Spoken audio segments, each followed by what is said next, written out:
Mga kababayan, sa Pilipinas, ang wikang Filipino o Tagalog ay hindi lamang isang instrumento ng komunikasyon, kundi isang sagisagrin ng ating pambansang pagkakakilanlan. At isa na nga, ang Filipina na nakabase sa North Carolina, USA, ang patuloy na nagtataguyod sa pagpapalawak ng wikang ito sa pamamagitan ng pagtuturo niya ng Tagalog words online. At kaugnay niyan, para ibahagi sa atin ang kanyang journey bilang isang Filipina content creator, ay makakakwentuhan natin si Fatima Uy. Good morning at welcome sa Rise and Shine Pilipinas. Good morning! Magandang umaga po mga kuya. Ayan, Miss Fatima, no? Pwede mo bang ikwento sa amin kung paano ka nagsimulang magturo ng mga Tagalog words online at gaano mo nakatagal ginagawa ito? Opo, nagsimula ako magturo ng Tagalog online para sa mga anak ko po. Gusto ko po silang matuto ng Tagalog at naghanap ako ng mga video online pero konti lang yung mga pangbata. Kaya nag-isip ako gumawa na lang ng sarili ko. Yung asawa ko videographer siya, so gumawa kami online. Tapos gumawa na rin ako ng mga video sa Instagram at sa TikTok para sa mga may edad na rin, hindi lang para sa mga bata. Ito, Ate Fatima, saan ka dito sa Pilipinas bago ka nag-migrate dyan sa US? At gaano ka nakatagal dyan naninirahan sa ibang bansa? Opo, pinanganak ako dyan sa Maynila, taga Bicol yung mga magulang ko. Pero nag-migrate kami dito sa States nung 2 taon pa lang ako. Pero umuwi kami every other year, so medyo na-retain ko yung Tagalog over time. Ito, sa technical side, Fatima, no?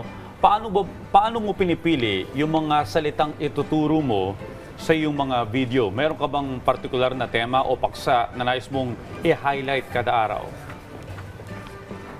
Iniisip ko lang yung mga madaling sabihin o madaling gamitin kaagad araw-araw kasi yun yung mga gusto ng mga followers ko, yung mga pwede nilang sabihin sa mga kaibigan nila araw-araw. Yung nagagamit araw-araw, pangkaraniwan. Conversational. Pero ito, Fatima, kumusta ang comment section? Kasi bilang content creator, yan ang isa sa mga mga inaabangan ng mga viewers. Kumusta naman ito at paano mo ito ginagamit para mas mapaganda mo pa yung content mo? Okay naman yung mga ibang comments. Marami sa mga followers ko, yung asawa nila yung Pilipino, sila hindi. So kapag may natututunan silang salita na Tagalog, ginagamit nila sa asawa nila. Tapos nagugulat na lang yung mga asawa nila. Sabi, saan mo nakuha yun? So masaya ako kapag may mga comments na ganun. Yung iba naman, medyo sinasabi masyadong mabilis. So sa susunod na video ko, edi babagalan ko na lang. Totoo nga, no? Parang mas mahirap talagang aralin yung wikang Pilipino kaysa sa English. Even tayong mga Pilipino na, yung may mga salita, nagugulat pa tayo, salitang Tagalog pala yun. Pag malalim masyado, di ba? Pero maganda tong ganitong ginagamit ni Fatima yung kanyang platform. No? Meron ka bang, ma'am, na plano na palawakin pa yung iyong content tulad ng pagdadagdag ng mga cultural lessons o yung mga aspeto ng buhay sa Pilipinas? Opo, yung mga ibang video ko rin po, tinuturo ko what is a tabo or what is a walis. Or kapag holiday dyan sa Pilipinas, tinuturo ko rin yun, parang Holy Week or Rizal Day. At nung umuwi ako sa Pilipinas last year, gumawa ako ng mga video about how to ride a tricycle, mga ganun. Kasi alam ko naman kapag gustong matuto ng isang tao ang Tagalog, interesado din sila sa mga bagay ng Filipino culture din. Ito, Fatima, sa mga gustong gumaya sa'yo na merong informative content, ano yung mga tips mo para sa mga gusto magsimula ng sariling online teaching channel?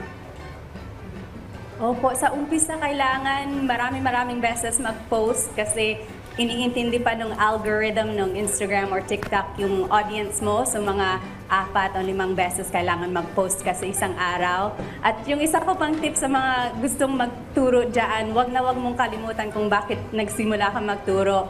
May mga comments dyan na baka ma-discourage ka or baka bored ka lang, pero sige lang ng sige kasi may mga followers dyan na nag-aabang sa mga videos mo.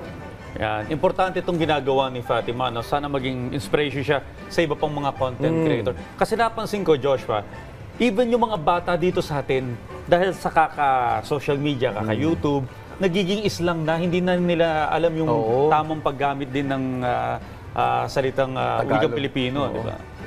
So maraming salamat po sa lahat ng impormasyon na ibinahagi niyo sa amin.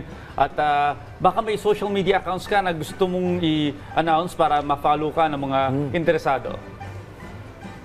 Opo, maraming salamat po. Tagalog Time with Pat sa Instagram, TikTok, YouTube at sa Facebook. Maraming salamat mga kuya. Alright, maraming salamat sa pagbabahagi sa amin ng iyong journey bilang isang Filipina content creator at syempre, pati na rin sa pagpapalawak ng wikang Pilipino. Fatima Uy, muli, maraming salamat. Maraming salamat.